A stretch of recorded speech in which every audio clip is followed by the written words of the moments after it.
hadalkayga marka ugu horeysa cudurdaar aan dhowr jeer ku celceliyay oo ku saabsanaa habeenkii 1 July oo khudbadayda iyo hadal jeedinteeda ay ku jirtay haliyeeyo badan oo gobolka Mudug gaar ahaan magaalada Gaalkacyo runtii u mudnaa xorriyaddii iyo dadaalkii la soo maray inaan ka xuso waxaasi khalad ah runtii uga tagnay shakhsiga ugu muhiimsanaa habeenkaas oo kale oo 60 guurada ah ama guud ahaan habeenada calanka Soomaaliya la saarayo calankaas buluuga ah xidigta cad ee Soomaaliya iyo Soomaalida dhammaan aan hadda Jamhuuriyadda Federaalka Soomaaliya ku jirinba oo ah astaan weyn oo ay ku hirtaan oo muujinaysa midnimadooda iyo sida ay u yihiin ummad qura maxamed cawaale liibaan oo runtii fikirkaas uu ka soo maaxday maxamed cawaale liibaan ma ahayn kaliya hal abuur fikirkaas wuxuu ahaa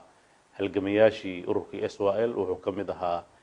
dadkii dawladda u soo shaqeeyay muddada dheer oo runtii qayb weyn ka qaatay dawlad dhiska Soomaaliya ilaa iyo xilliyadii ugu dambeysay oo ka mid ahaa dadkii bayaankii ama waxyaabihii dadka Soomaaliyeed mar walba ku baraarujin jiray badbaadadooda qayb ka ahaan jiray oo dhaqdhaqaaqa siyaasadeed ilaa iyo intii uu noolaa wuxuu ahaa mar walba u taagan marka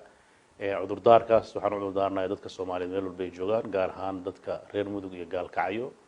iyo gaar ahaan qoyskii iyo eheladii iyo carruurtiisa oo qayb badan nool oo jeclaa in ay maqlaan runtii fursadaas maanta qaaliga ah intaas markaan uga baxo arintaas xidda ah sidoo kaleeto Gaalkacyo waxa ka socda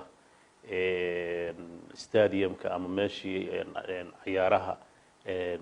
garoonka kubadda cagta oo runtii isagana bulshada reer Gaalkacyo gaar ahaan dhalinyarada u ah astaan weyn oo ay ku xuseen magaca Cawaale oo garoonka stadiumka ee Cawaale iyadana waxaan rabaa fursaddan inaan uga faa'iideysto kulan xalana dhexmaray dhalinyarada iyo guddiga gacanta ku haya dhismaha garoonka oo runtii aan isla aragnay heerarka uu hadda marayo iyo inta u dhiman waxa ay dawladda Puntland si rasmi ah u cadeynaysaa qaybaha ka dhiman in ay dawladda Puntland dhameystiri doonto sida ugu dhaqsaha badanna garoonkaas oo si casriyeysan